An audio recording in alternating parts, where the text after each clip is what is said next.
He kissed me goodbye, but I tasted goodbye in his mouth. It was soft, almost lazy, like a man who already had one foot out the door.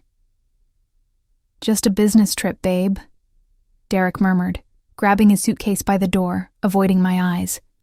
My stomach fluttered uneasily.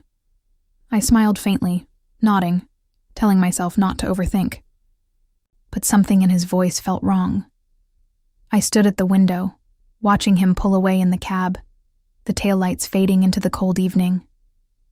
I wrapped my arms around myself, rubbing my shoulders, feeling a strange shiver slide down my spine. For months now, Derek's trips had grown longer, his explanations thinner, his affection colder. I'd asked. I'd pressed. But every time he smiled and said, "Trust me, Nat."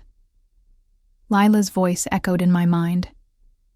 "You sure he's just working, Nat?" She had been wary for weeks, watching me shrink a little more each time Derek canceled a dinner or came home late smelling faintly unfamiliar. I'd brushed her off, insisting Derek was just stressed, that I didn't want to be the paranoid wife. But doubt had settled in my chest like a stone. A wife like me should trust, right? That's the sentence I clung to that night, sitting alone, on the edge of the bed, the room too quiet, the shadows stretching long. I stared at my phone, fingers trembling slightly, hovering over the screen. My heart pounded, torn between needing proof and hating myself for even considering it. I scrolled through Derek's messages. Nothing. I checked his social media, barely updated. My stomach twisted tighter, a cold sweat prickling the back of my neck. He'd always been careful, always charming, always quick to deflect with just enough tenderness to make me feel guilty. "Don't you trust me, baby?" I opened the Find My app we'd set up years ago, back when we were playful and in love, when tracking each other's locations was a sweet game, not a test. My thumb hovered over his name, my breath shaky, heart thudding so hard I thought it might crack my ribs. "Don't do this, Nat," I whispered. "Don't become that woman." But the pin dropped. My eyes locked onto the screen. Heart seizing painfully, Derek's location blinked on the map. Not in Chicago, where his meetings were supposed to be. Not anywhere near his company's headquarters. He was 2 states away, checked into a 5-star beach resort. I zoomed in, breath catching sharply. My chest burned. That wasn't a business hotel. That was a honeymoon suite. My hands shook as I set the phone down, pressing my palms over my mouth, trying to slow the rising wave of panic. My mind raced, connecting dots I'd been too scared to face. The late-night calls he took outside, the sudden gym obsession, the new cologne he never wore for me. My stomach rolled, a deep, nauseating ache blooming under my ribs. Tears stung my eyes, but I blinked them away, shaking my head hard. I couldn't collapse. Not yet. I needed answers. I needed truth. My hands clenched into fists, heart hammering, so loudly it drowned out the silence around me. I grabbed my keys, my purse, my passport. My body moved on autopilot, a strange calm settling over me even as my heart shattered beneath the surface. I typed a quick message to Lila. "You were right. I'm going to him." The drive to the airport blurred past me in a haze of headlights and pounding thoughts. My whole body trembled, adrenaline spiking as my flight boarded, as the miles closed. Between me and the betrayal waiting at the other end. Because Derek wasn't just on a trip. He was playing husband to someone else. A wife like me should trust, right? That's what I kept whispering to myself as the plane took off, my fingers digging into the armrest, my chest tight with dread. Maybe I was wrong. Maybe there was an explanation. Maybe Derek was exactly where, he said, doing exactly what he promised, and I was spiraling for no reason. I stared out the window, blinking back tears, watching the lights below shrink into distant stars. My mind raced through excuses. Maybe the company booked him at the wrong hotel.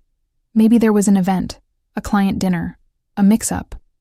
My heart clung desperately to any thread that kept me from falling apart. The flight attendant smiled gently, offering water. I shook my head, clutching my phone tightly in my lap, the location dot still glowing on the screen. I kept refreshing, hoping, praying it would shift back to Chicago. That this was a glitch, a mistake. But the dot stayed stubbornly fixed at the beachside resort, nestled inside a place named Honeymoon Villas. I closed my eyes tightly, pressing my forehead against the cool window. My stomach twisted painfully, my throat tight, but still, I told myself to wait, to breathe, to not jump to conclusions. My friends always said I was too trusting, too soft, too eager to give second chances. But wasn't that what love required? I thought back to our last anniversary, the soft look in Derek's eyes as he gave me the necklace I was still wearing now.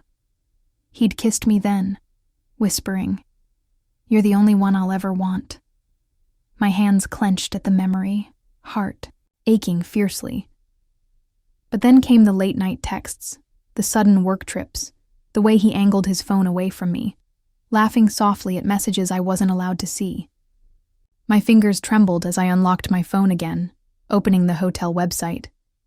Photos flashed across the screen. Private pools, couples massages, champagne packages. My stomach rolled. My phone buzzed sharply. A message from Lila. "Are you sure you want to do this alone?" I typed back quickly. "I need to see it myself." My heart pounded, hands shaking as the captain announced landing, my body jolting with every bump of the wheels against the runway.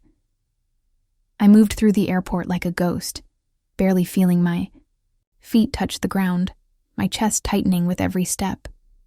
My reflection in the window startled me, pale, wide-eyed, tense. I barely recognized the woman staring back. The taxi ride blurred in a haze of palm trees and neon signs, the ocean glimmering faintly under the moonlight. I clutched the seatbelt tightly, staring at the approaching resort, breath catching painfully in my chest. Maybe I was wrong. Maybe Derek was loyal. Maybe this was all a horrible, embarrassing mistake. But deep down I knew I was heading straight toward the truth. He lied, and the location pin proved it. I stood outside the Honeymoon Villas resort, my heart hammering so hard I thought it might crack through my ribs.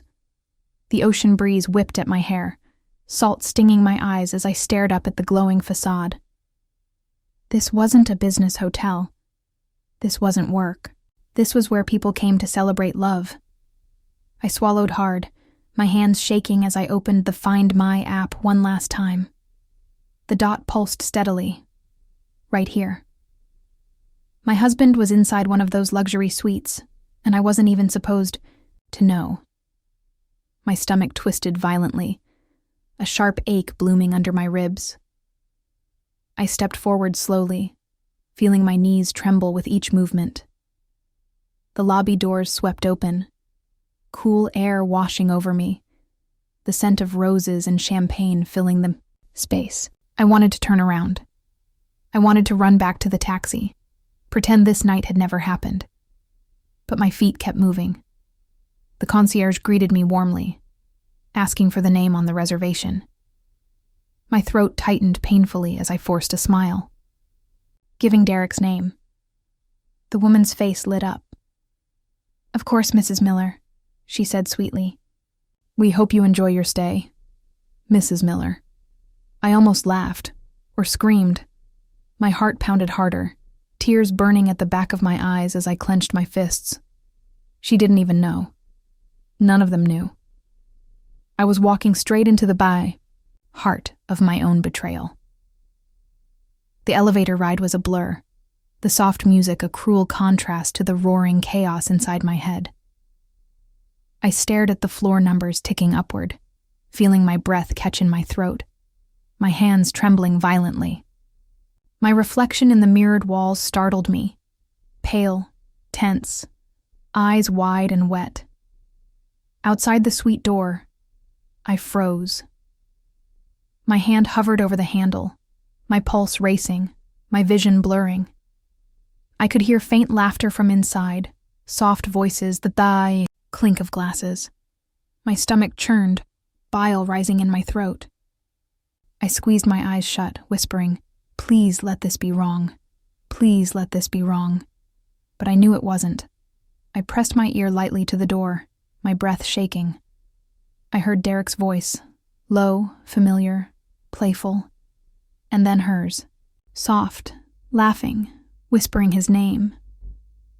My heart split sharply, my knees buckling slightly as I leaned against the wall.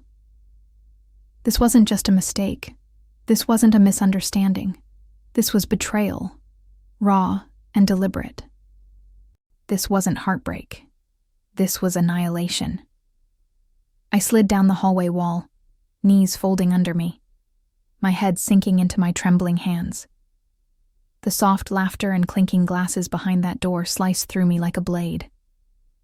My chest heaved, a sharp, crushing ache blooming under my ribs, the weight of reality slamming down on my shoulders.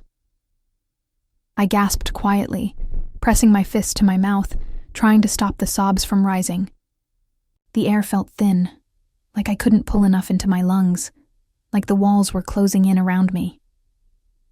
My vision blurred, tears spilling down my cheeks unchecked, my heart cracking wider with every muffled sound from inside the suite. For years, I had believed in us, in Derek's promises, in our vows, in the quiet rituals we'd built together. The coffee runs, the lazy Sunday mornings, the small forehead kisses he'd press into my skin. But now, every memory twisted sharply, turning bitter, turning false. He lied. Not once, not casually, not by mistake, but over and over, deliberately, with the skill of a man who knew how to gaslight, how to cover his tracks, how to make me question my own sanity. I wrapped my arms tightly around myself, rocking slightly, whispering, "Why wasn't I enough? What did I miss? How did we get here?" My phone buzzed weakly in my bag, a message from Lila. "Where are you? Are you okay?" I squeezed my eyes shut, pressing my forehead to my knees, unable to answer, unable to pull myself together enough to type even a word. I wasn't okay. I was shattered. I thought about going home, about leaving quietly, pretending I hadn't seen, hadn't heard, hadn't tracked him down. I could spare myself the confrontation, the humiliation, the messy unraveling. But as that thought flickered, something inside me hardened. Why should I protect him? Why should I swallow this pain quietly? Why should I bear the weight of his betrayal, while he sipped champagne in a honeymoon suite with another woman? My fingers curled tightly into fists, my breath sharpening, a new heat rising under my skin. I wiped my face roughly, drawing in one slow, shaking inhale. My body trembled, my heart ached. But underneath the grief, I felt the flicker of something else. Anger. Cold, sharp, electric anger.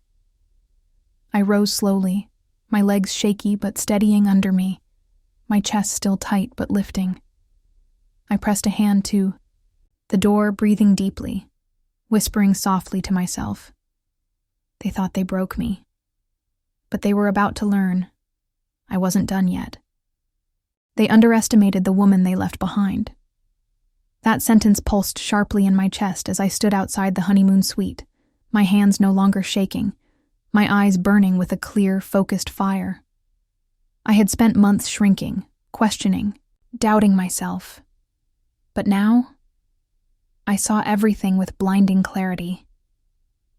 I thought about all the nights Derek had kissed me goodnight, with lips that had whispered to someone else hours before. I thought about the lies layered over lies, the gaslighting, that had twisted my reality into knots, the small ways he had chipped away at my confidence. My fists clenched at my sides, my heart thudding hard but steady. I texted Lila quickly. I'm here. I'm going in. Her reply came instantly. I'm with you, no matter what.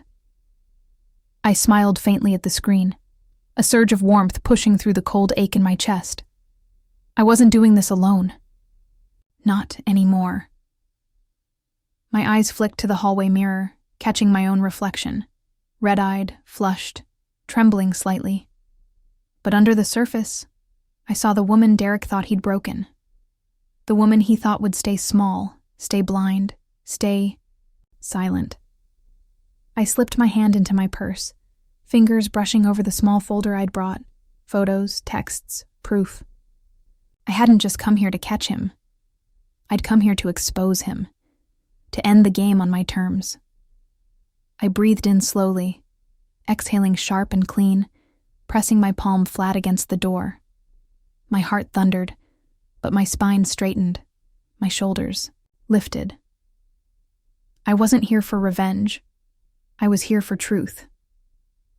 Inside, I heard Derek's voice, low and playful, Vanessa's soft laugh wrapping around it like silk.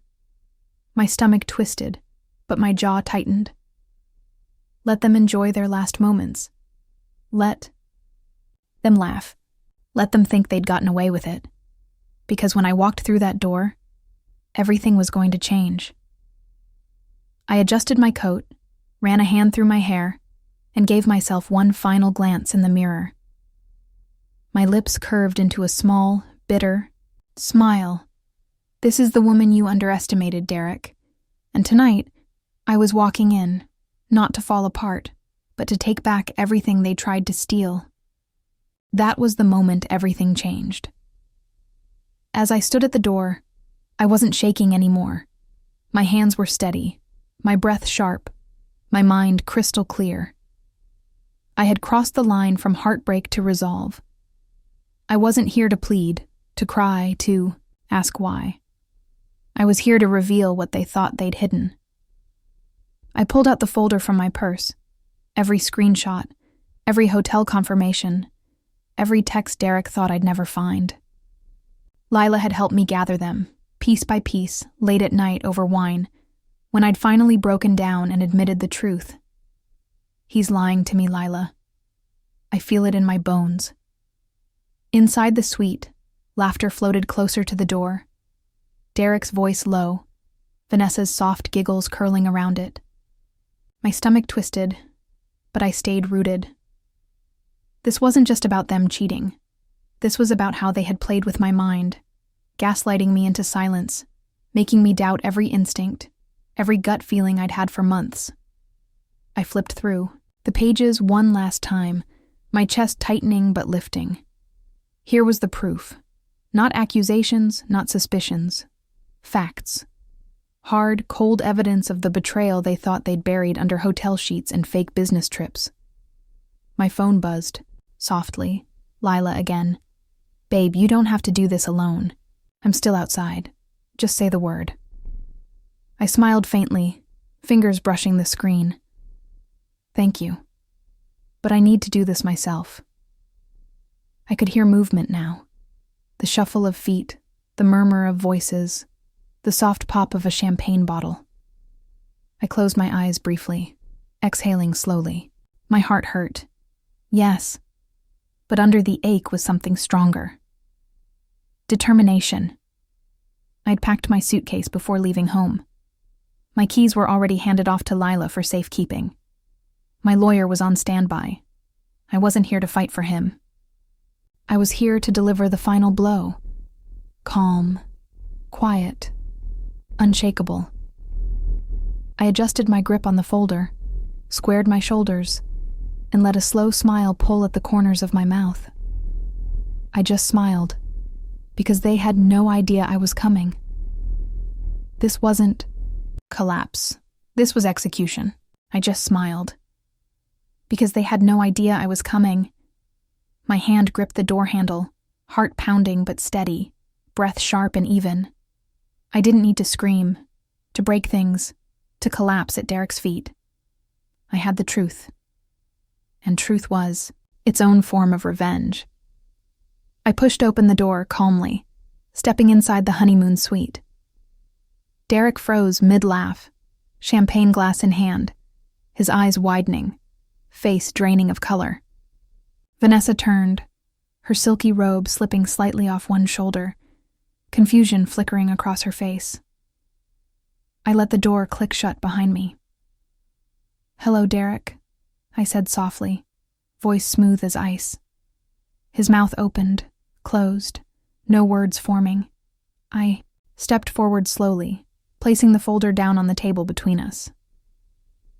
"I thought you were on a business trip." My smile sharpened. "Looks like your schedule changed." Vanessa blinked, glancing between us, her hand darting up to smooth her hair. "Wait, Natalie?" she stammered, cheeks flushing. I turned my gaze to her, tilting my head slightly. "Vanessa, isn't it? We've never met officially, though I've heard quite a lot." Derek set his glass down with a shaky hand. "Natalie, I can explain." I raised one palm, cutting him off gently. "No, Derek, you won't. You won't gaslight me this time." I tapped the folder lightly. "Everything's in here. The texts, the receipts, the hotel confirmations." His face, twisted, panic sparking. "Baby, please, just..." I smiled wider, stepping back. "I'm not your baby anymore, Derek." My voice softened, eyes locking on his. "You lied. You cheated. And you underestimated the woman you left behind." Vanessa shifted awkwardly, arms crossing tightly over her chest. "Look, I didn't know..." I let out a soft laugh. "Oh, Vanessa, you knew." My gaze flicked to Derek, watching his shoulders slump, his mouth trembling. "You both knew." Emily's words echoed in my mind. That was the moment everything changed. And it had. I wasn't broken. I wasn't pleading. I wasn't here to win Derek back. I was here to walk away, on my terms, in my power, with my head high. And they were the ones left standing in the ruins. He thought I'd fall apart. I walked away whole. That truth settled deep into my chest as I stepped calmly out of the honeymoon suite, leaving Derek standing there pale, breathless, and broken. Vanessa sat frozen on the edge of the bed, her face a mask of shock, clutching the robe tighter around her as if it could shield her from the fallout. I didn't slam the door. I didn't shout. I didn't cry. I simply walked. My suitcase waited in the hallway, packed and ready, every detail already set in motion. The hotel lobby lights glowed softly as I passed through, the night air wrapping cool and clean around me as I stepped outside. Lila was there, waiting by the curb, her arms crossing tight around herself the moment she saw me. Her face flickered, with worry. But when I met her eyes and gave a small, calm nod, her shoulders eased. She rushed to my side, pulling me into a fierce hug. "You did it," she whispered, her voice thick. My throat tightened, tears pricking, but I only let out a soft laugh, the sound shaky, but real. "Yeah," I breathed, resting my forehead to her shoulder. "I really did." My phone buzzed in my purse, Derek's name flashing over and over, but I powered it off with a slow, deliberate press. No more. No more explanations. No more gaslighting. No more apologies I didn't ask for. That chapter was closed. Lila helped me into the car, her hand resting on mine the whole ride to the airport. We didn't talk much. We didn't need to.